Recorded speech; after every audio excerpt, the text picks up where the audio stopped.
ఈరోజు మనం తెలుగు బోధన అభ్యసన శాస్త్రంలో భాషా ఆధునిక దృక్పథం భాషావాచకాల గురించి చూద్దాం.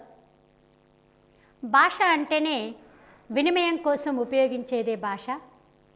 మన భావ వినిమయానికి, భావగ్రహణకు, సమాజంలో మనను ఒకరిగా జీవింపజేయడానికి ఉపయోగిస్తున్నాం మనం భాషను.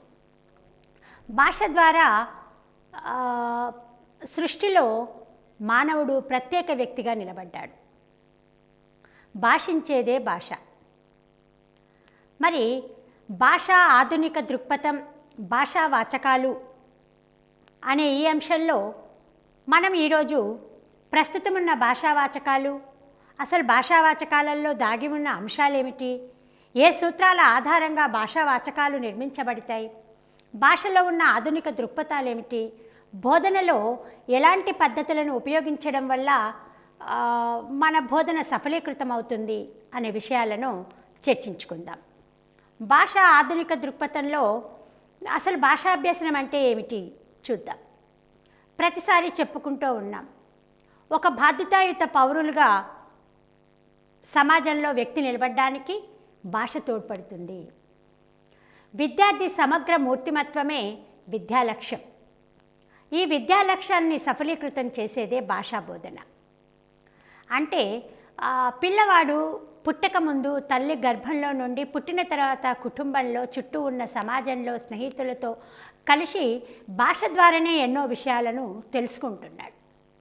భాష ద్వారానే తను వ్యక్తిగా నిలబడగలుగుతున్నాడు.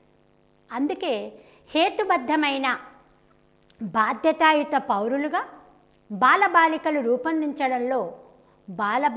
రూపొందడంలో జ్ఞానాత్మక సామర్థ్యాలను సాధించడంలో భాష ప్రధాన పాత్ర పోషిస్తుందని విద్యావేత్తల యొక్క నమ్మకం, భాషావేత్తల యొక్క నమ్మకం.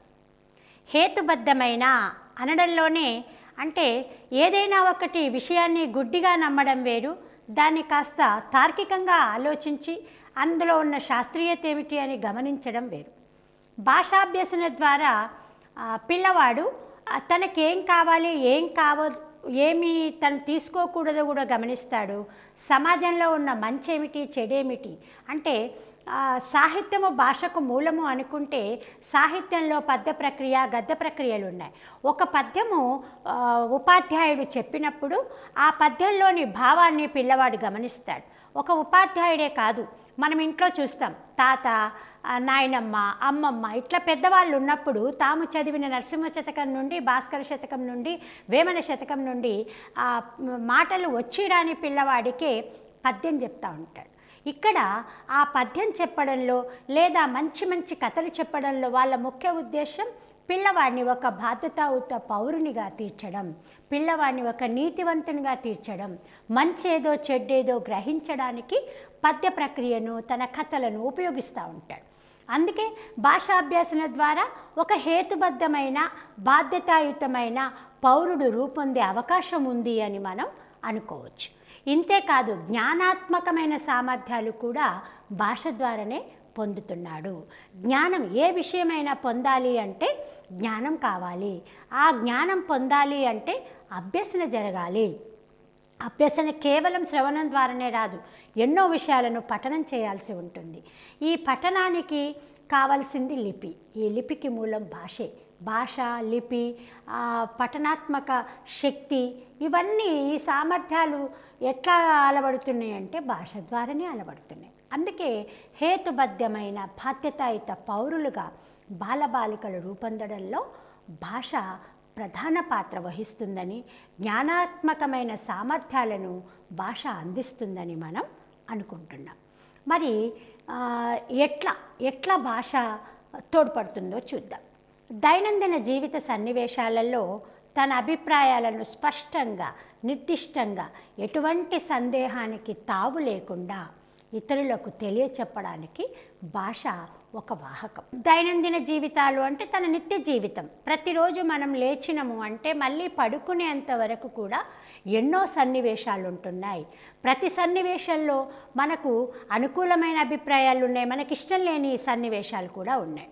అందుకే ఏ సందర్భంలో తనకి ఏది ఇష్టమో తన అభిప్రాయం ఏమిటి, పలానా సంఘటన మీద అభిప్రాయం ఏమిటి, పలానా సన్నివేశానికి నీ బాధ్యత ఎంత అనే విషయాలు వచ్చినప్పుడు ఎలాంటి సందేహం లేకుండా ఏదైనా ఒక భాష, అది మాతృభాష తెలుగు అయిన వాడు తెలుగులో చెప్పవచ్చు, ఇంకొక తమిళ భాష వాడు తమిళ పిల్లవాడైతే తమిళ భాషలో చెప్పవచ్చు, లేదా వేరే దేశంలో ఉన్నవాడైతే అక్కడ ఏ భాష అయితే ఉపయోగపడుతుందో ఆ భాషలో మాట్లాడవచ్చు. అందుకే ఏ భాషలో అయితే తన అభిప్రాయాల్ని స్పష్టంగా నిర్దిష్టంగా ఏదో ఒక భాషలో తెలియచెప్తా ఉంటాడు. అట్లా తెలియచెప్పడానికే భాషాభ్యసనమే తోడ్పడుతుంది. భాషా అధ్యయనము భాషా సాహిత్య అధ్యయనం వల్లనే భాష పూర్తిగా సిద్ధిస్తుంది. పూర్తిగా సిద్ధిస్తుంది అనడంలో ఇంతకంటే ముందు ఏంటి అనేది ఒక ఆలోచన మనకు వస్తుంది. బిడ్డ పుట్టినప్పటి నుండి కుటుంబంలో ఎన్నో చూస్తుంటాడు. అమ్మ ఆకలి అన్న సందర్భము, అమ్మ నేను బడికి వెళ్తున్నా అని చెప్పడము, లేదా ఈ పనిలో ఉన్నానని చెప్పడము, వాళ్ళు అట్లా చేశారని చెప్పడం, ఇట్లా కుటుంబం నుండి మళ్ళీ చుట్టూ ఉన్న పరిసరాలలో ఉన్న చుట్టుపక్కల వాళ్ళు, ఇంటి చుట్టుపక్కల ఉన్న వాళ్ళు, తన స్నేహితులు, తన వయసు ఉన్న పిల్లలు, ఇట్లా పలు సందర్భాలలో పిల్లవాడు భాషను గ్రహిస్తున్నాడు. కొంత అనుకరణ ద్వారా గ్రహిస్తున్నాడు. పెద్దలు ఏం మాట్లాడితే అలా మాట్లాడాలని చూస్తుంటాడు. అందుకే పుట్టిన భాష మాతృభాష అవుతుందని మనం అనుకుంటున్నాం. అట్లే చుట్టుపక్కల వాళ్ళు రకరకాల భాషలు ఉపయోగించినప్పుడు ఆ భాషను కూడా పిల్లవాడు గ్రహిస్తూ ఉన్నాడు. అంతేకాదు భాష ద్వారా తన మంచి చెడును కూడా చెప్పుకోగలుగుతున్నాడు. ఈ భాష పట్ల అంటే అనుకరణ చేస్తున్నాడు, తన అభిప్రాయాలను దానికి కూర్చి చెప్తా ఉన్నాడు. అందుకే ఇక్కడ భాషావేత్తలు మానవ శాస్త్రాన్ని, మానవ సంబంధించిన విధానాలను తెలుసుకున్న వ్యక్తులు చెప్పడం ఏమిటి అంటే, భాష కోసము ఒక ప్రత్యేకమైన వ్యవస్థ మానవ శరీరంలో ఉంది. మనము ధ్వని వ్యవస్థ గురించి చెప్పుకున్నాం. ధ్వనుల ద్వారానే మనకు భాషకు వాక్కులు ఏర్పడ్డాయి అని, ఆ తర్వాత లిపి వచ్చిందని చూసాం. ఇక్కడ కంఠస్వరం నుండి మెదడు వరకు, ఆ తర్వాత ఒక ప్రత్యేకమైన వ్యవస్థ భాషను గ్రహించి భాషను మనలో నుంచి ఉద్భవింపజేయడానికి ప్రత్యేక వ్యవస్థ ఉన్నట్టుగా మనం చూస్తున్నాం.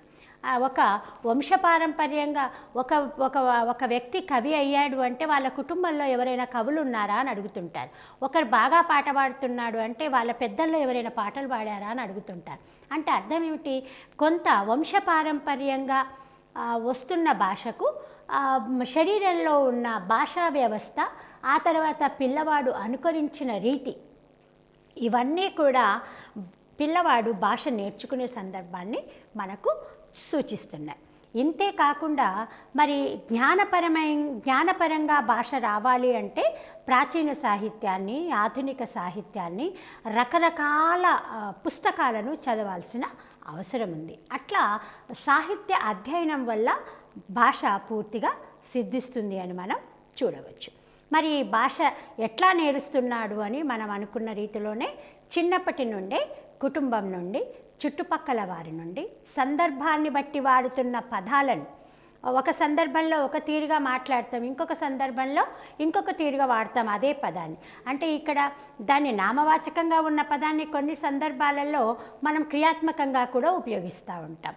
ఇట్లా వాక్యాలను అవగాహన చేసుకోవడం, సందర్భాన్ని బట్టి వాడుతున్న పదాలను పిల్లవాడు యాదృచ్ఛికంగా నేర్చుకుంటున్నాడు, యాదృచ్ఛికంగా తెలుసుకుంటున్నాడు.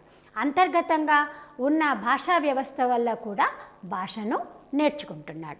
అనుకరణ ద్వారా, అంతర్గతంగా ఉన్న భాషా వ్యవస్థ ద్వారా, యాదృచ్ఛికంగా ఏర్పడుతున్న సన్నివేశాల ద్వారా చిన్నప్పటి నుండే కుటుంబంలో భాష నేర్చుకుంటున్నాడు. మరి ఇక్కడ భాష నేర్పడం ఏమిటి? భాష నేర్పడం. మనం భాషా బోధనా పద్ధతుల గురించి తెలుసుకుంటున్నాం. భాషను ఎందుకు నేర్పాలి? భాష నేర్పడంలో ఏమైనా క్రమం ఉందా? ఇది కూడా మనం చూడవచ్చు. ఏ సందర్భం లేకుండా, ఎలాంటి ప్రత్యేక శిక్షణ లేకుండా పిల్లవాడు ఎన్నో మాటలు కుటుంబంలో నేర్చుకుంటున్నాడు. అయితే అలా నేర్చుకోవడంలో ఒక క్రమం కూడా ఉంది అనేది భాషా ఉపాధ్యాయుల యొక్క నమ్మకం. భాషాభ్యసనంలో ఒక క్రమం ఉంది, ఆ క్రమం ప్రకారమే భాషాభ్యసన జరుగుతుంది అని భాషోపాధ్యాయులు భావిస్తూ ఉంటారు. ఆ భాషా క్రమం ఏమిటో చూద్దాం. భాష నేర్వడంలో మొట్టమొదటగా పిల్లవాడి నోటి ద్వారా వస్తున్న స్వరాలు, ధ్వనులు, అవే ఫోనెటిక్స్ అంటున్నాం. ఫోనెటిక్స్ ద్వారానే భాషాశాస్త్రము రూపొందించి దాని ద్వారానే అక్షరాల క్రమం అనేది ఏర్పడుతుంది. ఆ ధ్వని రూపాన్ని, స్వర రూపాన్ని నేర్చుకున్న తర్వాత ఆ రూపం ఏమిటో తెలుసుకుంటున్నాడు, అక్షరాన్ని. ఆ స్వరానికి రూపానికి మధ్య సమన్వయం అంటే ఖ అనే స్వరంతో ఆ కా అనే అక్షర రూపాన్ని ఈ రెండు వింటున్నాడు. ఈ రెండింటి మధ్య సమన్వయం చేస్తున్నాడు. ఆ కా పక్కన తా చేరినప్పుడు అది కథ అవుతుంది. ఈ శబ్దానికి అర్థం ఏమిటో తెలుసుకుంటున్నాడు. అంటే భాష నేర్పడంలో ఈ నాలుగింటి యొక్క సంబంధాన్ని ఉపాధ్యాయుడు గమనించాల్సిన అవసరం ఉంది. భాష నేర్పడంలో స్వరం, రూపం, స్వరం రూపాల మధ్య సమన్వయం, వాటి మధ్యలో ఉన్న సెమాంటిక్ శబ్దార్థాలను గ్రహింపు అనేది అవసరం ఉంది. ఈ భాషలో వివిధ ధ్వనులు, పిల్లవాడు లోపలికెళ్ళి తీస్తున్న ధ్వనులు, ఆ ధ్వనుల సమాహారాన్ని పదాలుగా చూస్తున్నాం. ఆ పదాలు కొన్ని కలిసినప్పుడే వాక్యాలు అవుతున్నాయి. ఈ పదాలు ఏర్పడ్డప్పుడు ఆ పదాలకు అర్థాలను వివరిస్తున్నాం. ఆ అర్థాల వివరణతో పాటు కొన్ని పదాల సమాహారాన్ని వాక్యాలుగా పిల్లవాడికి చెబుతూ మనం నేర్చుకుంటున్నాం. అంటే భాష నేర్పేటప్పుడు నేర్పే విధానం మీద మళ్ళీ రకరకాలుగా ఉన్నాయి. అంటే అక్షరంతో అక్షరాలలో, వర్ణమాలలో ఆ నుంచి మొదలెట్టి అక్షర రూపాన్ని నేర్పుకుంటూ పోయిన విధానం ఒకటి ఉంది. ఇట్లా మనం నేర్పేటప్పుడు కొన్ని అక్షరాల సమూహమే అర్థవంతమైన పదాలు అవుతాయి. కొన్ని అర్థవంతమైన పదాల కలయికతో ఒక ప్రత్యేక నిర్మితిలో వాక్యాలు ఏర్పడతాయి అంటూ మనము భాషను నేర్పడం జరుగుతుంది. అయితే భాష నేర్చుకునేటప్పుడు పిల్లవాడు ఒక క్రమ పద్ధతిని అనుసరిస్తున్నాడు. ఆ క్రమ పద్ధతి ప్రకారమే వాడు అవగాహన పొందుతున్నాడు అనేది భాషావేత్తల యొక్క అపూర్వమైన అభిప్రాయం. అయితే భాష మరి ఈరోజే నేర్చుకుంటున్నారా, ఈరోజే నేర్పుతున్నారా? పూర్వకాలంలో కూడా భాష నేర్పారు. పూర్వకాలంలో కూడా భాషను నేర్చుకున్నారు. వేదకాలంలో చూస్తే వేదకాలంలో పిల్లవాడు గురుకులాలకే వెళ్ళాడు. అక్కడ గురువును ఆశ్రయించి విద్యను నేర్చుకున్నాడు. గురుముఖంగా విద్య జరిగింది. ఈ గురుముఖంగా విద్య జరిగింది అన్నప్పుడు అక్కడ గురువు బేస్, గురువే కేంద్రం. గురువు ద్వారా అతను చెప్పిన పద్ధతిలోనే భాష కానీ, గణితం కానీ, వేదాంతాలు కానీ ఏవి నేర్చుకున్నా అట్లే నేర్చుకున్నా. అప్పుడు ఆ సందర్భంలో ఎక్కువగా మననానికి, ధ్యాసకు, ధ్యానానికి చాలా ప్రాముఖ్యత ఇవ్వబడింది. అంటే గురువు ఏం చెప్పినా, ఒక పద్యం చెప్పితే, ఒక శ్లోకం చెప్పినప్పుడు ఆ శ్లోకాన్ని మళ్ళీ మళ్ళీ వల్లవేస్తూ అంటే మళ్ళీ పైకి చెప్తూ మళ్ళీ ధ్యానంలో దాన్ని గుర్తు తెచ్చుకుంటూ జ్ఞానపూర్వకంగా మెదడులో పెట్టుకొని అంతర్దృష్టి కలిగి ఉండేవాడు. అక్కడ ఆరామాలలో నేర్చుకున్న విద్యలు ఎక్కువగా ఉన్నాయి. అప్పట్లో మొట్టమొదటగా పాలీ భాష ద్వారా నేర్చుకున్న భాష, ఆ తర్వాత సంస్కృత నేపథ్యాలు బయటకు వచ్చి, ఆ తర్వాత వ్యవహారిక భాష, ఈరోజు మనం మాట్లాడుతున్న భాష వరకు భాష పరిణామాల గురించి మనం చూసాం. అట్లా అంత కఠినతరంగా ఉన్న సందర్భాలలో కూడా, సరియైన రూపాలు సరిగా ఏర్పడిన సందర్భంలో కూడా పూర్వకాలంలో భాషను నేర్పేటప్పుడు ఆ పదాలను, శ్లోకాలను మళ్ళీ వల్లవేసే రీతిలో ధ్యానం చేసి జ్ఞప్తికి పెట్టుకోవడం, బట్టి కొట్టడం అంటున్నాం మనం. ఆ రకంగా మననం ద్వారా శ్లోకాలు నేర్చుకునేటట్టుగా ఆ రోజుల్లో చూసాం. ఆ రోజుల్లో పూర్వకాలంలో అట్లా ఉన్న సందర్భంలో ముఖ్యంగా శ్రవణానికి ప్రాముఖ్యత కూడా ఇవ్వబడింది. ఒకవైపు బట్టి వల్లెవేయడంతో పాటు శ్రవణం, అది కథాశ్రవణం కావచ్చు, పద్య శ్రవణం కావచ్చు. ఉపాధ్యాయుడు అంటే ఇక్కడ గురుముఖంగా చదువుతున్నప్పుడు మంచి శ్రవణంతో వినడము, గురువు చెప్పుతున్నది శిష్యుడు వినడము, ఆ శ్రవణం ద్వారా అతను ఎన్నో విషయాలను నేర్చుకోవడం. మధ్యలో ఇక్కడ ప్రశ్న జవాబుల పద్ధతి బాగా నడిచేది. ఉపాధ్యాయుడు చెబుతున్నప్పుడు మనము ఆనాటి పురాణాలు చెప్తున్న సందర్భాలు చూస్తున్నా, మనం ఏమైనా కథలు అప్పటిది చదువుతూ ఉంటే గురువును శిష్యుడు ప్రశ్నిస్తుంటాడు. గురువర్య నాకు ఇలాంటి కథ చెప్పండి, ఇట్లా మరి ఇది ఎందుకు ఇట్లా జరిగింది అని మనము చూస్తూ ఉంటాం. ఆ సందర్భంలో ప్రశ్న జవాబుల పద్ధతి ఉండేది. ఒక తెలివివంతుడైన శిష్యుడు గురువుని తన పూర్తి జ్ఞానాన్ని వినియోగిస్తూ చెప్పే సందర్భం అక్కడ కనిపించేది. ప్రశ్న జవాబుల పద్ధతి ఉండేది. అంతేకాకుండా గోష్ఠులు బాగా నిర్వహించేవాడు. గోష్ఠి నిర్వహణ అంటే అది సెమినార్ అంటున్నాం మనం. 10 మంది కలిసి అక్కడ కూర్చొని ఒక చర్చా వేదికను ఏర్పాటు చేసుకొని ఆ చర్చా వేదికలో ఒక మంచి విషయం పైన కావచ్చు, ఒక అసురులు ఎందుకట్లా ఉన్నారు అని, ఎందుకు ఇది అవతార రూపం అని అంటున్నాము అని, ఇట్లాంటి పెద్ద శాస్త్రీయమైన ప్రశ్నలు, పురాణోగతమైన ప్రశ్నలు, నీతిదాయకమైన గోష్ఠులు అక్కడ నిర్వహించి గురు శిష్యుల మధ్య ఈ రకమైన విధానాలు అక్కడ జరిగాయి. అయితే ఇక్కడ మనకు అర్థమయ్యేది ఏమిటి అంటే, ఆ రోజుల్లో పూర్వకాలంలో భాష నేర్పిన సందర్భాలలో పాఠశాలలకు బదులుగా గురుకులాలు ఉన్నాయి, పండిత పరిషత్తులు ఉన్నాయి, విద్యాపీఠాలు ఉన్నాయి, అగ్రహారాలు ఉన్నాయి. అంతేకాదు ఉన్నత విద్యాభ్యాసం చేయడం కోసం ఘటికలు, మఠాలు, బౌద్ధ విహారాలు ఉన్నాయి. అంటే ఆ స్థాయి వరకు పిల్లవాడు వెళ్ళగలగాలి. వాడు తల్లిదండ్రుల నుండి వెళ్ళి గురుకులంలో అన్ని బాధ్యతలకు దూరంగా వెళ్ళి గురువును ఆశ్రయించి గురుపరంగానే చదువుకునేవాడు. అట్లా భాష నేర్పిన విధానాలు అప్పట్లో మనం చూస్తాం. పూర్వకాలంలో మరి ఈ పండిత పరిషత్తులు, విద్యాపీఠాలు, అగ్రహారాలు, మఠాలు, విహారాలు, ఘటికలు ఇవి ఉన్న సందర్భంలో వాటి పోషణ బాధ్యత అదంతా కూడా మళ్ళీ గురువులతో పాటు శిష్యులు, ఆనాటి రాజరికాలు కూడా వాటిని పోషించిన సందర్భాలు కనిపిస్తున్నాయి. అయితే మరి భాష నేర్పిన విధానాన్ని గమనిస్తే ఇది సాంప్రదాయ పద్ధతిగానే మనం చూడవచ్చు. మరి ఆ తర్వాత కొన్ని విషయాలను మనం ఇక్కడ గుర్తు చేసుకుందాం. భాషా బోధన ఆధునిక పద్ధతులలో ఎలా ఉంది? పూర్వకాలంలో చూస్తే మనం అక్కడ గురుముఖమైన విద్య జరిగింది. బాగా వల్లెవేయడం లేదా మననం చేయడము, తర్వాత శ్రవణం ద్వారా మాత్రమే భాష నేర్చుకోవడం జరిగింది. అంటే ఆధునిక అక్షర జ్ఞానం తర్వాత వచ్చే స్థాయిని మనం అక్కడ బాగా గమనిస్తున్నాం. మరి ఇవన్నీ చూస్తే కూడా మనకు కొన్ని ఆధునిక దృక్పథాలు భాషా బోధనలో ఎలా ఉన్నాయో చూద్దాం.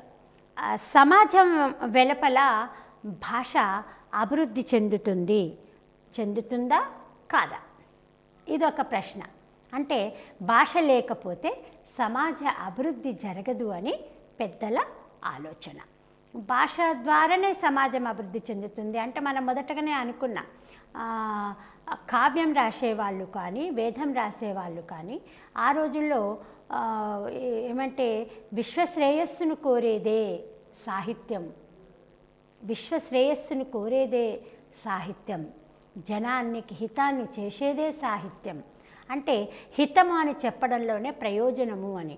అంటే ఆధునికంలో కావచ్చు, మనకు ప్రాచీన యుగంలో కావచ్చు, ఎక్కడ చూసినా కూడా జనానికి హితాన్ని చేసిందే సాహిత్యం. ఆ జనహితంలోనే ఆ సంస్కరణలు, ఆధునిక ధోరణులు, హేతువాదన, కొంతవరకు మంచేది చెడేది, నీతి ఎలా నడవాలి, మనిషి పై జీవితం ఎట్లా ఉంటుంది, భవిష్యత్తులో మనిషి ఎట్లా మారబోతున్నాడు, ఇట్లా రకరకాల మానవ దృక్పథాలు సాహిత్యంలో బయటికి వస్తున్నాయి. మరి మనం ఆనాటి నుండి కొంతకాలం వరకు మనం చూస్తే అక్షరాలు ఎట్లా నేర్చుకున్నారు అని ఆలోచిస్తే మన పెద్దవాళ్ళని అడిగితే చెప్తుంటారు. భాషాభ్యాసంలో గత విధానాలు గమనిస్తే కొన్ని రోజులు ఇసుకలో అక్షరాలు రాసిన రోజులు ఉన్నాయి. పిల్లవాడు ఆ ఊరు పంతులు, ప్రైవేట్ పంతులు, ఒక ఆయన మాస్టర్లు, ప్రైవేట్ పంతులు ఉండేటోళ్ళు. మనకు తెలుసు ఆ రోజు కాంగ్రెస్ చదువులు, ఎందుకంటే మన తెలుగు ఉమ్మడి రాష్ట్రాలుగా ఉన్నప్పుడు కొన్ని స్వాతంత్రానికి ముందు తర్వాత నిజాంల నుండి మనం విమోచనం పొందకముందు తెలుగు నేర్వడం అనేది ప్రభుత్వ పరంగా జరగలేదు. తెలుగు భాషకు ఒక ప్రాధాన్యత ఇవ్వబడలేదు. ఆ రోజుల్లో ప్రైవేటు ఆ పంతుల్లో కనిపెట్టుకుంటే ఆ పంతుల ద్వారానే చదువు జరిగింది. ఆ చదువు చదివేటప్పుడు కూడా ఇసుకలో రాసిన రాతలను కూడా మనం చూసినాం. తర్వాత వాళ్ళు బట్టి పట్టించే అక్షరాలను ఆ తర్వాత పలుకల పైన రాయడం, ఇట్లా అక్షరాలనే మొదటగా రాయించి దానిపైన మంచిగా దిద్దించి చదివించి బట్టి పట్టించి ఆ తర్వాత మాట్లాడించడం జరుగుతుండేది. అంటే రాసేటప్పుడే చదువుతూ ఉంటాడు, వాటిని బట్టి పడుతూ ఉంటాడు, తిరిగి మాట్లాడుతూ ఉంటాడు. ఇవి భాషాభ్యాసంలో గత విధానాల గురించి మనము ఆలోచిస్తే అర్థమవుతుంది. ఆ తర్వాత ఇంకా ఏమిటి అంటే అక్షరాలను ముందుగా విని మాట్లాడి అక్షరాలు గుర్తుపట్టి చదివి రాయడం అనే పద్ధతి లేదు అక్కడ. మొదటే ఆ పలక మీద ఆ అని రాసిస్తే ఆ అంతే, ఇది ఇది అని చెప్పాడు కాబట్టి ఇది అంతే. ఆ అక్షరాన్ని అట్లాగే దిద్ది ఆ అక్షరాన్ని పలకడం అట్లాగే ఉండేది తప్ప మాటలో అమ్మలో అనే అక్షరం ఉంది అని గుర్తించడం. ఆధునికత భావనలోనేమో అక్షరాన్ని ఒక యూనిట్గా చూస్తున్నాం. అప్పట్లో అక్షరాన్ని అక్షరంగా చూసి ఆ తర్వాత పదానిగా మాత్రమే చూడగలిగినాం. అవి అప్పట్లో జరిగిన సందర్భాలు. ఈ ఆధునిక దృక్పథంలో ఆలోచించినప్పుడు ఆ గతంలో మొదటగా వినడము, ఆ తర్వాత మాట్లాడడము, అక్షరాలను గుర్తుపట్టి చదవడం, రాయడం అనే పద్ధతి లేకుండా బట్టి కొట్టి అక్షరాన్ని ముందుగా రాసేసి ఆ తర్వాత బట్టి పద్ధతి ద్వారా దాన్ని గుర్తుపెట్టుకొని ఆ తర్వాతనే ఉపయోగించడం అనేది జరిగింది. ఇక ఆధునిక దృక్పథాన్ని ముందుగా చూస్తే కృత్య రూపాలు లేవు. కృత్యాధారమైన బోధన అనేది జరగలేదు. గురువు నుంచి మాత్రమే అందుకునే ప్రక్రియగా జరిగింది. అంతేకాదు అక్కడ అర్థవంతమైన సన్నివేశాలు లేవు. అర్థవంతమైన సన్నివేశాలు అంటే ఒక అక్షరం నేర్చుకోవాలన్నా, ఒక పదాన్ని నేర్చుకోవాలన్నా పదంగానే నేర్పినాం తప్ప ఒక సన్నివేశంలో ఆ పదాన్ని లాగి ఆ పదాన్ని విశ్లేషించి దాని అర్థాన్ని విశ్లేషించుకోవడం కానీ ఆ పదాన్ని గుర్తించడం కానీ అప్పట్లో జరగలేదు. ఇక ముఖ్యంగా చూస్తే భాషా అభ్యసన జరగాలి అంటే ఫస్ట్ అక్షరాలు దిద్దాలి. దిద్దిన అక్షరాన్ని చదువుతూ దిద్దాలి, బట్టి కొట్టి దిద్దాలి. ఆ నుండి రౌతి వరకు అక్షరాలు రాయాలి. ఆ రాసిన తర్వాత ఆ అక్షరాలకు సంబంధించిన గుణింతాలు, ఒత్తులు, సంయుక్తాక్షరాలు ఇవన్నీ గుర్తించాలి. ఆ తర్వాత పదజాలం, ఈ పదజాలం తర్వాత ఆ పదాలతోని ఈ విధంగా భాష వస్తుంది అనేది అప్పటి పద్ధతి. కానీ ఆధునిక దృక్పథంలో భాషా అభ్యసన అక్షరాలు, గుణింతాలు, ఒత్తులు, ఆ తర్వాత పదాలని కావు. అవి ఈ భాషాభ్యసనకు ఆధునిక దృక్పథం చాలా భిన్నమైంది. ఇక ఆధునిక దృక్పథంలో ఒక ఆలోచనలు అనేది మారింది. అక్షరాలు, భాష సమాజ అవసరానికి అనుగుణంగా ఉండాలి. అక్షరంతో నేర్పుతామా, పదంతో నేర్పుతామా అనేది కాదు. నేర్చుకున్న భాష అవసరాలకు అనుగుణంగా ఉండాలి. ఆధునిక అవసరాలకు అనుగుణమైన భాషతోనే మార్పులు రావాలి. అంటే ఒక సమాజంలో మూఢభావాలు దూరం కావాలి అంటే భాష ద్వారానే సాహిత్యం వచ్చింది. ఆ సాహిత్యం ద్వారానే వ్యక్తులలో మార్పు వచ్చింది. అందుకే ఆధునిక దృక్పథంలో కేవలము ఊహాత్మకమైన సాహిత్యం కాకుండా సమాజపరమైన హితం కూర్చే భాషా ప్రక్రియలకే ఆదరణ పెరిగింది.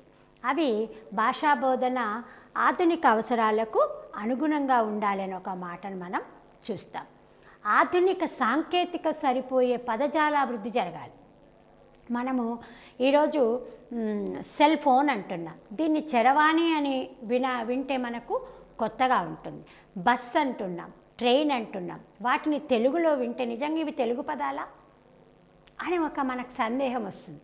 అంటే ఒక రకంగా తెలుగుకి సరిపోయిన కొత్త పదాలు ఇంగ్లీష్లో నుండి గ్లోబలైజేషన్ నేపథ్యంలో ఇవాళ టెక్నాలజీ అభివృద్ధి చెందిన నేపథ్యంలో మనిషి అంతరిక్షం వరకు ఎదిగిన సందర్భంలో తెలుగులో పదజాలాలను అనుసరిస్తే అన్ని రంగాలలో ఇటు శాస్త్రంలో కావచ్చు, గణితంలో కావచ్చు, ఒక పరిపాలనా పద్ధతిలో కావచ్చు, ఎక్కడ చూసినా కొత్త పదాల అభివృద్ధి జరగాలి. అందుకే ఆధునిక దృక్పథంలో ఆలోచిస్తే ఆధునిక సాంకేతిక సరిపోయే పదజాల అభివృద్ధి కూడా జరగాలి. ఇక ముఖ్యంగా ఏమిటి అంటే, ఇట్లా పలికినాం, ఇట్లా పలికొద్దు, ముందు అది రాసినాం, ఇది రాయాలి, ఈ రకమైన తిట్లు, ఈ రకమైన హెచ్చరికలు ఒకప్పుడు భాష నేర్చుకోవడంలో ఉండేది. ఇప్పుడు భాష నేర్వడంలో జరిగే చిన్న చిన్న పొరపాట్లను హైలైట్ చేసి పిల్లవాడిని బాధ పెట్టే సన్నివేశాలు ఈరోజు మనకు ఆధునిక భావనలో దుఃఖంగా దూరం చేస్తున్నాం. అంటే భాష నేర్వడంలో పిల్లవాడు దుఃఖపడకూడదు, పిల్లవాడు సంతోషంగా తాను చేసిన తప్పును తనే గుర్తించి సరిచేసుకునే విధానాలకు ఈ రోజుల్లో ఆజ్యం పోస్తున్నాం. ఇక నేర్చుకునే విధానము కృత్యాధార బోధనలో ఉండాలి. కృత్యాలు అంటే యాక్టివిటీస్ అన్న ఒక పని, వాడు చేసే పని ద్వారా బోధన విషయాన్ని గ్రహించాలి. బోధనలో మనం ఏం నేర్పాలనుకుంటున్నామో దానికి సంబంధించి ఒక చిన్న కృత్యం ద్వారా పిల్లవాడు నేర్పగలగాలి. అక్షరాలు నేర్పేటప్పుడు ఇది ప్రాథమిక స్థాయిలో ఉన్న ఉపాధ్యాయులకు, ప్రాథమిక బోధనా పద్ధతులు చూస్తున్న వాళ్ళకి ఇది బాగా అర్థమవుతుంది. ఎట్లా అంటే అక్షరాలన్నీ ఒక ప్లే కార్డుల మీద రాసి వాటన్నింటినీ ఒక దగ్గర డబ్బాలో పోసి పిల్లవాడిని ఒక అక్షరం, ఒక కార్డు తీయమంటాం, అందులో ఉన్న అక్షరం ఏందో చదివిస్తాం. అట్లా ఒక 10 మంది తీసుకున్న తర్వాత మీలో ఈ అక్షరాలతో ఏర్పడే పదాలు ఒక పక్కన చేరాలి అన్నప్పుడు ఆ పిల్లల పక్కన చేరి కొన్ని పదాలు ఏర్పరుస్తూ ఉంటారు. అంటే ఈ రకంగా ఇక్కడ ఏంటి, ఈ 2 పదాల ద్వారా ఒక అక్షరాల ద్వారా ఒక పదం ఏర్పడుతుంది అని మనం చెప్పకుండా కొన్ని పదాలను పిల్లవాడే సొంతంగా ఏరుకునేటట్టుగా చేస్తున్నాం. ఇది భాషా బోధనలో ఆధునిక దృక్పథంగా మనం చెప్పవచ్చు. మరి ఈ భాష నేర్చుకునేటప్పుడు కూడా ముఖ్యంగా భాషతో పిల్లవాడు ఆధునికత్వాన్ని అలవర్చుకుంటున్నాడు, తన ఆలోచనలను వ్యక్తీకరిస్తున్నాడు. భావ వినిమయం కోసమే భాష అనుకున్నప్పుడు కొంత మౌఖిక వ్యక్తీకరణ చేస్తున్నాడు, మరికొంత లిఖిత వ్యక్తీకరణ కూడా చేస్తున్నాడు. ఆధునిక భాషా బోధన తరగతి గదిలో చదువుతున్నప్పుడు పిల్లవాడు తను మౌఖికంగా తనకేదైతే మంచిగా అనిపిస్తుందో అది చెప్తున్నాడు. లిఖిత రూపంలో రాసేటప్పుడు కూడా తన అభిప్రాయాలను చక్కగా వివరించి చెప్తున్నాడు. అయితే ప్రపంచవ్యాప్తంగా చూసినప్పుడు ఆధునిక శాస్త్రీయ దృక్పథాలు భాషాపరంగా కూడా ముందుకు సాగాల్సిన అవసరాలను మన ముందు పెడతా ఉన్నాయి. వాటన్నింటిని కూడా మనము పూర్తి చేయాల్సిన అవసరం ఉంది. అంతేకాదు ఇవాళ ఆధునిక దృక్పథంలో మరొకటి కృత్యాధారంతో పాటు ప్రాజెక్ట్ విధానం. పిల్లవాడు ఒక సేకరణ లేదా తను సొంతంగా ఒక పత్రికలో ఒక ఆహ్వాన పత్రిక ఉంటుంది, ప్రతిరోజు వచ్చే దినపత్రికలో ఒక ఆహ్వాన పత్రిక ఉంటుంది, ఒక పోస్టర్ ఉంటుంది, ఒక వ్యాసం ఉంటుంది, ఒక అడ్వర్టైజ్మెంట్ ఉంటుంది. ఈరోజు జరుగుతున్న ఒక ఫెమిలియర్ వ్యక్తితో మాట్లాడే ఇంటర్వ్యూ ఉంటుంది, సంభాషణ ఉంటుంది. అంటే ఒక పత్రికలో ఇన్ని విషయాలు ఉన్నాయి, ఇన్ని డిస్కోర్సెస్ ఉన్నాయి, ఇవి అనేది ఈ దృక్పథాలు ఉన్నాయి అనే విషయము గతంలో అంతగా పట్టించుకున్న వాళ్ళు కాదు. ఈరోజు ఆధునిక దృక్పథాన్ని ఆలోచించినప్పుడు మనకు ఎదురయ్యే ప్రతి సందర్భంలో నుంచి ఒక కొత్తదనాన్ని మనం వెతుక్కుంటున్నాం. ఆ వెతుక్కోవడంతో భాష నేర్వడం కానీ వివిధ దృక్పథాలను మనము అలవర్చుకోవడం కానీ జరుగుతుంది. అయితే ఇక మనం బాగా చూస్తే ఉపాధ్యాయుడు చేయాల్సింది పిల్లవాడు తప్పులు చేయకుండా చూడాలి. భాషాబోధనలో చూసినప్పుడు ఈ తప్పులు సరిచేసే వ్యూహాలు కూడా చాలా అవసరమై ఉన్నాయి. వీటిలో ఆధునిక దృక్పథము జమయ్యుంది. ఎట్లా అంటే స్వయం అభ్యసన చర్యలు, స్వయంగా పిల్లవాడు నేర్చుకోవాలి, స్వయంగా నేర్చుకోవాలి. ఇప్పుడు మనము కొన్ని కృత్యాలు ఇప్పుడు మనం అనుకున్నాం. ఏ అక్షరమైతే కొన్ని అక్షరాలు నేర్చుకున్న తర్వాత అక్షరాన్ని అక్షరంగా పిల్లవాడు గుర్తించాలి అన్నప్పుడు వాడి దగ్గర కొన్ని ప్లే కార్డ్స్ వేస్తున్నాము. అదే మనము 5, 6 తరగతిలోకి వచ్చినప్పుడు చిన్న చిన్న భాషా భాగాల గురించి చెప్తున్నాము. ఒక పత్రికను కానీ ఇంకొక వాచకం కాకుండా అదనంగా ఉండే ఒక కథా పుస్తకాన్ని కానీ ఇచ్చి ఇందులో నామవాచక పదాలను వెతకండి అన్నప్పుడు ఒక పిల్లవాడు అందులో ఉన్న ఆమె, రామరాజ్యం, లేకపోతే ఇట్లా రకరకాల పదాలు నామవాచకాలకు సంబంధించిన పదాలు వెతుక్కుంటూ అతను పుస్తకాన్ని రాశాడు అనే పదంలో రాశాడు అనే పదాన్ని కూడా ఆ నామవాచకం కింద ఒక్కొక్కసారి వెతుక్కునే అవకాశం ఉన్నప్పుడు ఆ సందర్భంలో ఏం చేస్తున్నాం మనం? రాస్తున్నాడు, పుస్తకం, ఈ రెండు ఒక తీరి అర్థాన్ని ఇస్తున్నవా లేదా అనేది తిరిగి స్వయం అభ్యసన చేస్తూ తన తప్పులను తను సరిచేసుకునే విధానాలను కూడా మనము అక్కడ ఉపయోగిస్తున్నాం. ఇట్లా ఉపయోగించడం వల్ల విద్యాకృత్యాలు, ఆధునిక కృత్యాల వల్ల పిల్లల్లో భాషా నైపుణ్యాలతో పాటు భాష పట్ల పటుత్వము పెరుగుతుంది. అంతేకాకుండా క్రీడా విధానంలో ఒక సంతోషం ఉంటుంది. ఈ క్రీడా విధానాన్ని ఆధునిక దృక్పథంలో, ఆధునిక పద్ధతుల్లో వాడుకోవడం వల్ల మానసికమైన, శారీరకమైన ఆనందంతో పాటు ఒక జట్టు పరస్పర సహకార విధానాలు కూడా పిల్లలకు అలవడుతున్నాయి. ఈ రకంగా తమ తప్పులను తాము సరిచేసుకుంటూ పీర్ గ్రూప్లో కానీ, జట్టులో కానీ, వ్యక్తిగతంగా కానీ పుస్తకాన్ని ముందు పెట్టుకొని కొన్ని ప్రాజెక్టులను సేకరించడం ద్వారా తర్వాత ఇట్లా రకరకాల సందర్భాలలో తన తప్పులను తాము స్వయం అభ్యసన విధానంలో సరిచేసుకుంటూ వెళ్తున్నారు. ఈ రకంగా భాషా అభ్యసనంలో వచ్చిన ఆధునిక దృక్పథాలతో పాటు ఉపాధ్యాయుడు ఏం ఉపయోగించి తన బోధనను సఫలీకృతం చేసుకోవాలి.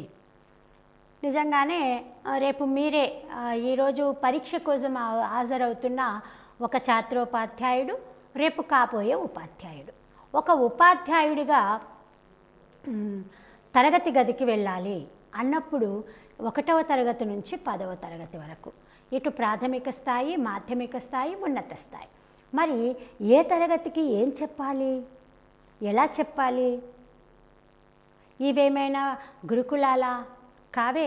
వేదాలో, పురాణాలో, ఇతిహాసాలో, పద్యాలో తోచినే చెప్పి ఉపాధ్యాయుడు అంటే గురువు తనకు తోచింది చెప్పి వెళ్ళడానికి లేదు. విద్యా లక్ష్యాలతో పాటు భాషా లక్ష్యాలు కూడా ఉన్నాయి. భాషా సామర్థ్యాల సాధన అవసరమయ్యింది. ఈ భాష బోధించడం ద్వారా ఈ లక్ష్యాలు నెరవేరాలి, ఈ గమ్యాలను చేరుకోవాలి, ఇవి అని ప్రత్యేకంగా మనము తెలుపుకుంటున్నాం.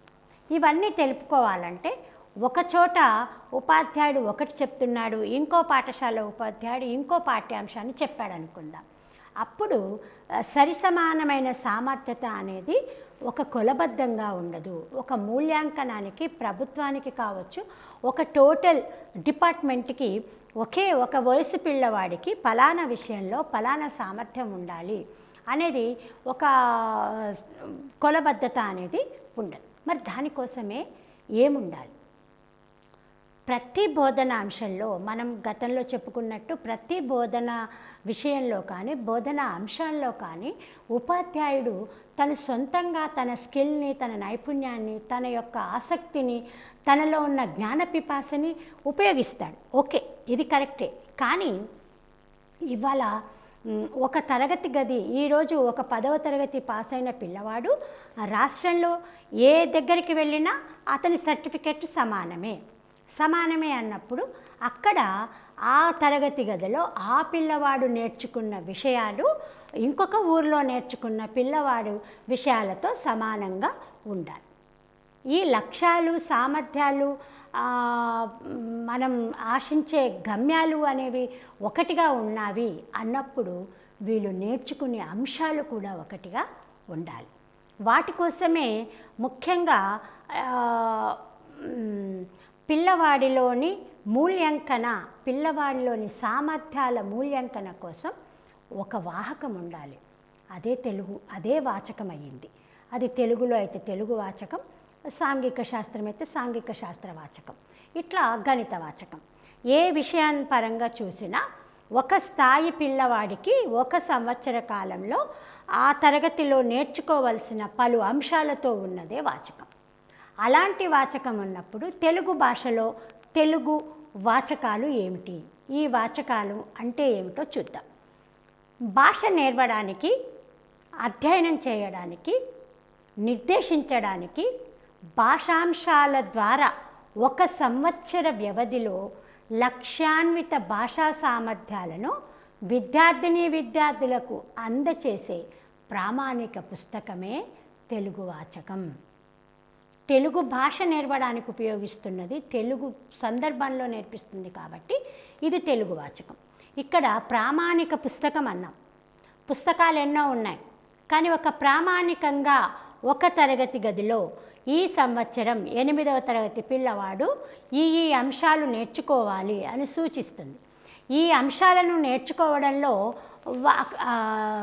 అంతర్గతంగా దాగి ఉన్న లక్ష్యాలు ఏమిటి, భాషా సామర్థ్యాలు ఏమేమి ఉన్నాయి, ఒక్కొక్క పాఠ్యాంశం పైన సాధించాలనుకున్న అంశాలు నిర్ణయించుకొని అట్లా పాఠ్యాంశాన్ని ఎంపిక చేసుకొని వాచకాన్ని తయారు చేయడం జరుగుతుంది. అందుకే వాచకానికి కూడా చాలా ప్రాధాన్యత ఉంది. మరి ఒక ప్రామాణిక పుస్తకము అన్నాము కాబట్టి ఈ పుస్తకంలో ఒక విధి విధానాలు ఉన్నాయి, ఈ పుస్తకానికి ఒక నిర్దేశిత అంశాలు ఉన్నాయి. వాటిలో మనం చూస్తే పాఠ్య విన్యాసం ఒకటి. ఈ పాఠ్య విన్యాసంలో నిర్దేశించిన లక్ష్యాలకు అనుగుణంగా సామర్థ్యాల సాధనకు పాఠ్యాంశాలను ఎన్నుకొని వాటిని తెలుగు వాచకంలో అమరికనునర్చడాన్ని పాఠ్య విన్యాసం అంటున్నాం. పాఠ్యాంశాలు మనం మొదటగానే అనుకున్నాం, లక్ష్యాలకు అనుగుణంగా పాఠ్యాంశాలను ఎన్నుకొని వాటిని ఒక క్రమ పద్ధతిలో ఉంచుతున్నాం, దాన్ని మనం పాఠ్య విన్యాసం అంటున్నాం. ఆ తర్వాత పాఠ్య విన్యాసంలో ఏముంటాయి, పాఠ్యాంశాల ద్వారా విద్యార్థులు సాధించాల్సిన సామర్థ్యాలు ఈ విధంగా ఉంటాయి. పాఠ్య విన్యాసంలో అవగాహన, ప్రతిస్పందన, ముఖ్యంగా అవగాహన, ప్రతిస్పందన అంటే విషయం చెబుతున్నప్పుడు ఆ విషయం పట్ల అవగాహన పొంది అడిగిన దానికి ప్రతిస్పందించగలగాలి, అడిగినా అడగకున్నా సందర్భానుగుణంగా ప్రతిస్పందించాలి, విషయాన్ని వ్యక్తీకరించాలి, సృజనాత్మకతతో దాన్ని ప్రదర్శించగలగాలి. ఆ పాఠ్యక్రమంలో ప్రత్యేకంగా కొన్ని భాషాంశాలు నేర్చుకోవాలి. ఇవన్నీ కూడా పాఠ్య విన్యాసంలో అమర్చుకొని ముందుకు నడవడం చూస్తాం మనం. అయితే ప్రస్తుత తెలుగు పాఠ్య పుస్తకాలలో ఏమేమున్నాయి వాటిని ఒకసారి చూద్దాం. ప్రస్తుత తెలుగు పాఠ్య పుస్తకాలలో అమరి ఉన్న అంశాలేమిటో చూద్దాం. పాఠ్యక్రమం అంటే ఒక పుస్తకాన్ని చూడగానే మనకు అందులో ఇవి ఉన్నాయి అనేది తెలుస్తుంది. ఉపాధ్యాయులకు సూచనలు మనం మొదటగానే చూస్తాం. ఆ తర్వాత ఈ పాఠ్య పుస్తకాన్ని ప్రత్యేకంగా ఈ తరగతిలో ఈ పాఠ్య పుస్తకాన్ని చదవడం ద్వారా పిల్లలు సాధించాల్సిన సామర్థ్యాలు ఏమిటో అక్కడ స్పష్టంగా తెలపడం జరుగుతుంది. ఆ తర్వాత ఆ పాఠం ద్వారా ఆ పాఠ్య పుస్తకంలోని పలు పాఠాలను నేర్చుకోవడం కోసం ఒక సంసిద్ధత పాఠము, ఆ తర్వాత నేర్వాల్సిన పాఠం యొక్క ఉద్దేశము, వాటి యొక్క నేపథ్యాన్ని మనం చూడవచ్చు. ఒక పాఠక్రమాన్ని చూసినప్పుడు చదవండి, ఆలోచించండి అని ఒక చిత్రాన్ని ఇచ్చి ఆలోచించాల్సిన సందర్భం కానీ, కథనిచ్చి ఆలోచించే సందర్భం కానీ, అట్లా ఒక గేయం కానీ ఉంటుంది. తర్వాత పాఠం ఉద్దేశాలు ఏమిటి, ఈ పాఠం యొక్క నేపథ్యం ఏమిటో సునిశ్చితంగా చెప్పబడడం జరిగింది. పాఠ్యభాగ వివరాన్ని ఇస్తూ అక్కడ కవి పరిచయం కూడా ఉంది. ఒక పంచతంత్ర కథ ఉంటే ఆ పంచతంత్ర కథ ఆ పుస్తకం గురించి, ఆ పంచతంత్ర కథలలో ఇది ఏ కథా విభాగానికి వస్తుంది, ఇక్కడ యొక్క నీతి ఏమిటి, తర్వాత ఈ కవి యొక్క పరిచయం ఏమిటి, ఈ విషయాలన్నీ కూడా ఈ పాఠ్యంలో నేపథ్యం ఏముంది అనేది కూడా మనకు పాఠం లోపలికి వెళ్ళే కంటే ముందే అర్థమవుతుంది. ఈ పరంగా విద్యార్థులకు కూడా ఏం చేయాలో కొన్ని సూచనలు కూడా ఇవ్వబడ్డాయి. ఆ తర్వాత అసలైన పాఠ్యభాగం ఉంటుంది. పాఠ్యభాగంలో నేర్చుకోవాల్సిన విషయాలు ఉన్న తర్వాత పాఠ్య అనంతరం ఇవి చేయండి అంటూ కొన్ని విషయాలు ఉన్నాయి. ఇవి చేయండి విషయంలో భాషా నైపుణ్యాలను మూల్యాంకనం చేసే విషయాలే ఇక్కడ ఉంటాయి. భాషా నైపుణ్యాలను మూల్యాంకనం చేసే విషయాలు అంటే భాష భావ వినియం కోసం అనుకుంటున్నాము కాబట్టి వ్యక్తీకరణ కోసం కొంత, సృజనాత్మకత కలిగించాలి అంటున్నాం, సృజనాత్మక సంబంధించిన ఒక కృత్యం, భాష పటుత్వం ఉండాలి అనుకుంటున్నాం కాబట్టి భాషా అంశాలు కొన్ని అందులో చేర్చడం జరుగుతుంది. సాహిత్యము ఇవాళ భాషాశాస్త్రం ఇంత పటుత్వంగా ఉంది, గొప్ప సాహిత్యం వెలువడింది అంటే అక్కడ వ్యాకరణం అనేది ముఖ్యమైంది. అయితే ఇక్కడ మనం ఒక మాట అనుకుంటున్నాం, వ్యాకరణం ఈ రోజుల్లో ప్రాయోజిత వ్యాకరణంగానే మనం నేర్చుకుంటున్నాం. అందుకే ఆ పాఠంలో ఉపయోగించిన కొన్ని వ్యాకరణాంశాలకు చెందిన పదజాలాలను, వాక్య నిర్మాణాలను, విశేషణాలను, భాషా భాగాలను పిల్లవాడు గుర్తించడం కోసం కొన్ని వ్యాకరణ అంశాలు కూడా పాఠ్యభాగం చివర ఇవ్వడం జరిగింది. వీటన్నింటితో పాటు వినియోగం, అవగాహన తర్వాత వినియోగం, ఏ నైపుణ్యం అయితే నేర్చుకుంటున్నామో, ఏదైతే అవగాహన చేసుకుంటున్నామో అవగాహనతో మన స్కిల్ను ఉపయోగించడానికి ఉపయోగపడేవి ప్రాజెక్టులు. ఇవన్నీ కూడా పాఠ్యభాగం చివరిలో ఉండడం మనం చూస్తాం.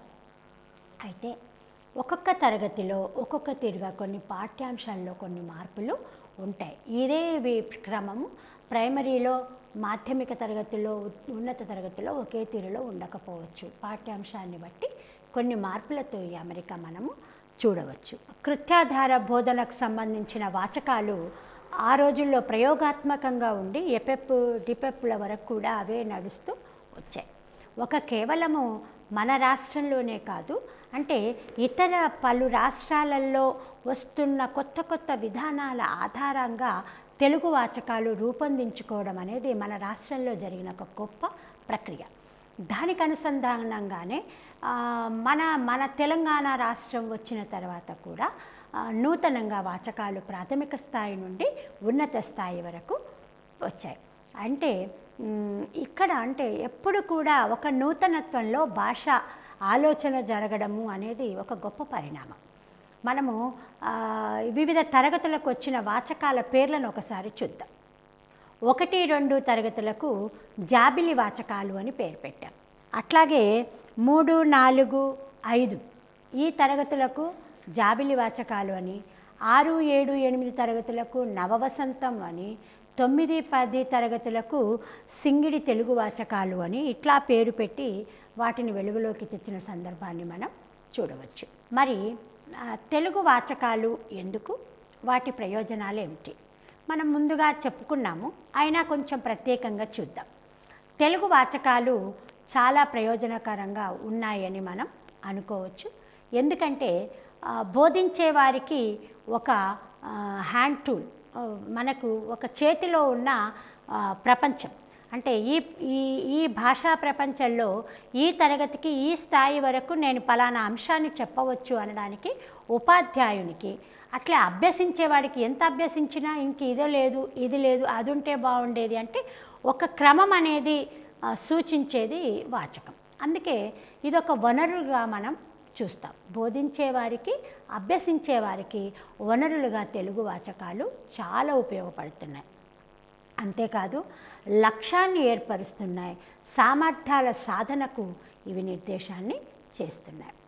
ఇక ముఖ్యంగా రకరకాల చిత్రాలు, రంగుల బొమ్మలతోని, మంచి కవర్ పేజీతోని ఒక పాఠము 100% పాఠము అనుకుంటే ప్రాథమిక స్థాయిలో అయితే 60% బొమ్మలు, 40% మ్యాటర్ ఉండేటట్టుగా, అంటే చిత్రీకరణ ద్వారా సన్నివేశాన్ని పిల్లల ముందుకు తేవడం అనేది ఒక గొప్ప పరిణామం. అట్లాగే పఠనాంశాలు ఏమిటి అనేది ప్రత్యేకంగా చెప్పడం, మదింపు కృత్యాలను అందించడం, బోధనలో నిరంతర సమగ్ర మూల్యాంకనకు తర్వాత నిరంతర సాధనకు కూడా తెలుగు వాచకాలు ఉపయోగపడుతున్నాయి. ఇక ముఖ్యంగా బోధన అభ్యసన ప్రక్రియలో పాఠ్యపుస్తకానికి చాలా ప్రాధాన్యత ఉంది అని మనం అందరం చెప్పుకోవచ్చు. వీటిని 5 దశల్లో చూడవచ్చు. 5 దశల్లో ఉన్నప్పుడు మొదటి దశలో పాఠ్యాంశ బోధనకు ప్రణాళికలు రూపొందించుకోవడంలో వాచకం తోడ్పడుతుంది. పాఠ్యాంశ బోధనకు కావలసిన ప్రణాళికలు ఏర్పరచుకోవడంలో వాచకాలు ఉపయోగపడుతున్నాయి. దశ 2 అంటే 2వ స్టేజిలో ఏ పాఠ్యాంశ బోధన చేయాలి అని మనం నిర్దేశించుకొని ప్రత్యేకంగా వెతుక్కోకుండా ఈ వాచకం ద్వారా మనం చూడవచ్చు. 3వ దశలో తెలుగు వాచకం ద్వారా ఒక పాఠ్యాంశాన్ని బోధించిన తర్వాత బోధించడానికి ముందే ప్రణాళిక పెట్టుకుంటున్నాం. ఆ ప్రణాళిక ద్వారా ఆ పాఠ్యాంశాన్ని బోధిస్తూ నిరంతర చెప్పడం కోసం పునర్విమర్శ చేసుకుంటూ తర్వాత లోటుపాట్లను సరిచేసుకోవడానికి కూడా ఒక ప్రణాళికాబద్ధంగా మనము మూవ్ అవ్వడానికి ఉపయోగపడుతుంది. ఎక్కడైతే లోటుపాట్లు ఉన్నాయని తెలుస్తుందో ఒక ప్రణాళికను మళ్ళీ సిద్ధం చేసుకొని తిరిగి బోధించడం అనేది 4వ దశలో చూస్తున్నాం. ఇక 5వ దశలో నిరంతర సమగ్ర మూల్యాంకన బోధన జరగడానికి అంటే ఒక గద్యాన్ని బోధించినా పద్యాన్ని బోధించినా లేదా భాషా నైపుణ్యాలలో మనం ఏ అంశాన్ని తీసుకున్నా వెంటనే దానిపైన ఒక మూల్యాంకనం ఉండాలి. మనం చెప్తున్న విషయాన్ని పిల్లవాడు వింటున్నాడో లేదో అని మధ్యలో ప్రశ్నించి చూస్తాం. అక్కడ ఏమవుతుంది, మనం చెప్తున్న విషయము ఓహో వీడు వింటున్నాడు లేదా అర్థం చేసుకుంటున్నాడు, అవగాహనపూర్వకమైన ప్రశ్న వేసామనుకోండి నిజంగా అర్థవంతంగా వింటుండా లేదా అనేది మనకు తెలుస్తుంది. ఈ రకంగా నిరంతర సమగ్ర మూల్యాంకన బోధనకు కావలసిన అభ్యాసాలు నిర్వహించుకోవడానికి ఇవి ఉపయోగపడుతున్నాయి. మరి పాఠ్యపుస్తకాలు వాటినే వాచకాలు అన్నాము. ఇవి ఇంత గొప్ప ప్రయోజనాన్ని కలిగి ఉన్నాయి అన్నప్పుడు పాఠ్యపుస్తకాలు ఎట్లా రూపొందిస్తాం? ఇవి రూపొందించేటప్పుడు ఈ పాఠ్యాంశాలే ఎందుకు ఉండాలి, ఇవి కాక ఇంకా వేరే ఉండొచ్చు కదా అని అడగడానికి అందరు సిద్ధంగా ఉంటారు. కానీ అవి రూపొందించే విధానము ఆ పాఠ్యపుస్తకాల రూపకల్పనలో ఉపయోగించే తాత్విక నేపథ్య సూత్రాలను గమనించిన వాళ్ళు ఎవరు కూడా అడ్డగోలుగా ఈ మాటలు మాట్లాడరు. ఎందుకంటే ఒక పాఠ్యపుస్తకము రూపొందించాలి అంటే ఆ పాఠ్యపుస్తకము నేషనల్ లెవెల్ నుంచి మన రాష్ట్రం వరకు దాని వెనక ఎంతో శ్రమ జరుగుతుంది. మన రాష్ట్రంలో అయితే రాష్ట్ర విద్యా ప్రణాళిక పరిధి పత్రం ఒకటి ఉంటుంది. కానీ దేశ స్థాయిలో చూస్తే జాతీయ స్థాయిలో చూస్తే జాతీయ విద్యా ప్రణాళిక పరిధి అనేది ఒకటి ఉంటుంది.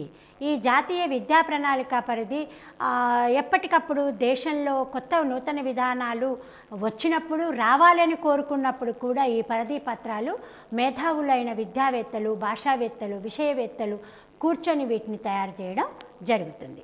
అయితే మనం మన రాష్ట్రానికి సంబంధించి చూసినప్పుడు రాష్ట్ర విద్యా ప్రణాళిక పరిధి పత్రం 2011 అర్థవంతమైన పాఠ్యపుస్తకాలు రూపొందించడానికి కొన్ని తాత్విక నేపథ్య సూత్రాలు ఉన్నాయి అని తెలియచేస్తూ వాటిని రూపొందించింది.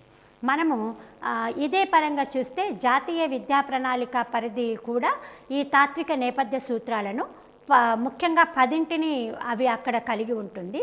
రాష్ట్ర విద్యా ప్రణాళిక పరిధిలో ఆ 10 సూత్రాలతో పాటు కొన్ని మనకు సంబంధించిన సూత్రాలను కూడా మనం ఇక్కడ చేస్తున్నాం. అయితే ఈ ఆయా వాచకాల తయారీలో దృష్టి అందించుకొని వాచకాల పాఠ్యాంశాలను ఈ తాత్విక నేపథ్య సూత్రాల ఆధారంగానే ఎంపిక చేసుకోవడం జరుగుతుంది. ఈ పత్రము పిల్లల జ్ఞాన నిర్మాణానికి వీలుగా నిత్య జీవితంతో ఉపయోగపడడానికి సంబంధించిన విషయాలను ఇందులో పొందుపరుస్తుంది. పాఠ్యపుస్తకాలకే పరిమితం కాకుండా ఇక్కడిచ్చిన పాఠ్యాంశాలు కానీ భాషాంశాలు కానీ ఆ పాఠ్యపుస్తకం ద్వారా అదనపు అభ్యాసనకు అవకాశం ఉండేలా రూపొందించే సూత్రాలను ఇది కలిగి ఉంటుంది. ఉదాహరణకు సంప్రదింపు గ్రంథాలు, పత్రికలు, ప్రాజెక్టులు. సామాజిక బంధాల యొక్క విలువలను ఈ పుస్తకాల ద్వారా అర్థమయ్యేలా ఉండేటట్టు సూత్రాలను ఇది కలిగి ఉంది. ఇక పాఠ్యపుస్తక భాష ఎట్లా ఉండాలనేది కూడా ఈ సూత్రాలలో దాగి ఉంటుంది. ఈ భాష సరళంగా ఉండాలని, ఎందుకు అంటే బహుభాషిత్వం కలిగిన విద్యార్థులు ఎంతోమంది ఉంటారు. వాళ్ళందరికీ కూడా పరిగణ తీసుకొని బహుభాషిత్యాన్ని కూడా ఓవర్కమ్ చేసి పుస్తకాన్ని చదివే అవకాశం ఉండేటట్టుగా ఈ నేపథ్య సూత్రాలు, తాత్విక నేపథ్య సూత్రాలు ఉన్నాయి. ఇక ముఖ్యంగా సమాజాన్ని అతలాకుతలం చేసిన ఒక వ్యవస్థ కొంత ఆ రోజుల్లో లింగ వివక్షను చూపించింది. అందుకే ఈనాటి పుస్తకాలలో మొట్టమొదటగా లింగ వివక్ష ఉండకుండా ఉండాలి అనేది ఒక నేపథ్య సూత్రంగా మనం చూస్తున్నాం. ముఖ్యంగా ఏమిటి అంటే నువ్వెవరు అనే ప్రశ్నకు 100 జవాబులు వస్తాయి, కానీ ఒకటే ఒక జవాబు ఏమిటి, నేను భారతీయుణ్ణి అనే మొదటి మాట రావాలి అంటే భాష ద్వారా నేర్చుతున్న పలు గేయాలు, పద్యాలు, వచన సాహిత్యం ద్వారా, కథల ద్వారా జాతీయ సమైక్యతను పెంపొందించడానికి ఈ పాఠ్యపుస్తకాలు తోడ్పడాలి. అంతేకాదు మూఢనమ్మకాలను దూరం చేసే శాస్త్రీయ దృక్పథాన్ని పెంపొందించే అంశాలు వీటిల్లో ఉండాలి. ఒక మనిషిని మనీషిగా తీర్చేదే భాష అనుకుంటున్నాం. అయితే మరి ఒక మనిషి మనిషిగా మారాలి, మనిషిగా బతకాలి అంటే వాళ్ళ హక్కులు జీవింపజేయాలి. పిల్లలైనప్పుడు వాళ్ళ హక్కుల పట్ల స్పృహ కలిగించే పాఠ్యాంశాలు ఉండాలి. బాలల హక్కుల పట్ల స్పృహ అంటే మనం అన్నటిదాకా ఒక పోరాటం చేశాం. ఏంటి, బాల కార్మికులు ఉండొద్దు, ఆడపిల్లలు బడికి రావాలి, వయసుకు తగ్గ చదువు చదవాలి, ఇట్లా చాలా ఉద్యమాలు తీసామంటే అర్థం ఏమిటి, ఆ పరంగా ఇక్కడ అన్యాయాలు జరుగుతున్నాయనే కదా. వాటన్నింటినీ రూపుమాపి ఒక కొత్త పద్ధతిలో ఉండేటట్టుగా ఈ నేపథ్య సూత్రాల్లో బాలల హక్కులు, మానవ హక్కులు వీటన్నింటినీ కాపాడే స్పృహ కలిగించే పాఠ్యాంశాలు ఇందులో తీసుకొనబడ్డాయి. ముఖ్యంగా ఈ తాత్విక సూత్రాలను చూస్తే పిల్లల ఆత్మవిశ్వాసాన్ని పెంపొందించడానికి పాఠ్యపుస్తకం తోడ్పడాలని చెప్తుంది. ఇక మరి భాషాపరంగా చూస్తే భాషా నైపుణ్యాలు, సామర్థ్యాల సాధన, అనువైన పాఠ్యాంశాలు, కృత్యాలు ఉండాలి. బట్టి విధానానికి ఇది వ్యతిరేకంగా ఉండాలి. స్థానిక అంశాలు, కళలు, సంస్కృతివి, కృత్యాలు, ప్రాజెక్టు పనులు, అన్వేషణలు, బహువిధాలైన సమాధానం వచ్చే ప్రశ్నలు మొదలైన అంశాలన్నింటినీ కూడా పాఠ్యాంశంలో తీసుకోవాలి. ఇక ముఖ్యంగా ఆధునిక దృక్పథం అంటున్నాం కాబట్టి ఇక్కడ వ్యక్తిగత, జట్టు, తరగతి కృత్యాలతో పాటు మానవ విలువలు, మానవత్వము, నైతికత, ఆరోగ్యము, శ్రమ విభజన మొదలైనవన్నీ కూడా పాఠ్యాంశాలలో ఉండేలా చూడాలి. ఇక ముఖ్యమైనది ఏంటి అంటే ఒక పిల్లవాడు ఒక పాఠ్యపుస్తకం రాస్తున్నాము అన్నప్పుడు వాడు 5వ తరగతిలో నేర్చుకున్న విషయానికి 7వ తరగతిలో నేర్చుకున్న విషయాలకు మధ్యలో 6వ తరగతి ఉంది అంటే కింది తరగతుల సామర్థ్యాల పునశ్చరణ జరగాలి, ప్రస్తుత తరగతి సామర్థ్యాలపై సాధన జరగాలి, పై తరగతులకు ఇది అనుసంధానంగా ఉండాలి. ఈ సూత్రాల ఆధారంగానే పాఠ్యపుస్తకాలు రూపొందించాలి. అయితే అది విషయపరంగా అది ఉంటే చూడడానికి పాఠ్యపుస్తకాలు ఆకర్షణీయంగా ఉండాలి, నాణ్యమైన ముద్రణతో ఉండాలి, రంగుల బొమ్మలతో చక్కగా ప్రాథమిక స్థాయికి ఉన్నత స్థాయికి కొంత తేడా ఉన్నప్పటికీ ఏ స్థాయిలో ఎలా ఉండాలో అట్లా ఉండాలి. ముఖ్యంగా బోధించడం కన్నా నేర్చుకోవడానికి ప్రాధాన్యత ఇచ్చే సూత్రాలు ఉండాలి. జాతీయ విద్యా ప్రణాళిక 2005లో చూస్తే ఈ అంశాలతో పాటు లౌకిక భావన, రాజ్యాంగ విలువలకు కూడా గౌరవాన్ని ఇచ్చే పాఠ్యాంశాలు ఉండాలని, అన్ని రకాల భాషా ప్రక్రియలు దీని ద్వారా పరిచయం చేయాలని కూడా చెప్పింది. ఇక ముఖ్యంగా ఏంటి అంటే పాఠ్యపుస్తకాలు ఉపాధ్యాయులకి తగిన వనరు కానీ పూర్తి స్థాయి వాచకమే బోధనకు పరికరం కాదు. ఇంకా ఇక్కడ ఉపాధ్యాయుని యొక్క నైపుణ్యాలను కూడా ప్రదర్శించాలి, సంపూర్ణ వికాసానికి దోహదం చేసేగా వాచకాలు తీసుకోవాలి. ఇట్లా ఉపాధ్యాయుడు తన యొక్క సామర్థ్యాన్ని, వైఖరిని బట్టి పాఠ్యబోధన సఫలీకృతం చేయాలి. దానికి సంబంధించిన తగిన ప్రణాళికలు కూడా వేసుకోవాలి. పాఠ్య విన్యాసము, నేపథ్యము, పాఠ్యాంశమే పట్టు సంపాదించుకొని చేయాలి. ఈ రకంగా మనము చూస్తే తెలుగు వాచకాలు ఒక తాత్విక నేపథ్యంతో రూపొందించబడ్డాయి అనే విషయము అర్థమవుతూ ఉంది. ఛాత్రోపాధ్యాయులు ఈ విషయాలన్నింటినీ గమనిస్తూ ఒకసారి వాచకాలలోకి వెళ్ళి మీరు స్వయంగా ఈ అభ్యసన వాటి అంశాలను అవగాహనకు తెచ్చుకొని ఎగ్జామ్లో దానికి సంబంధించిన ప్రశ్నలన్నింటినీ మీరు స్వయంగా జవాబు చేసేలా ఉండాలని కోరుకుంటూ ధన్యవాదాలు.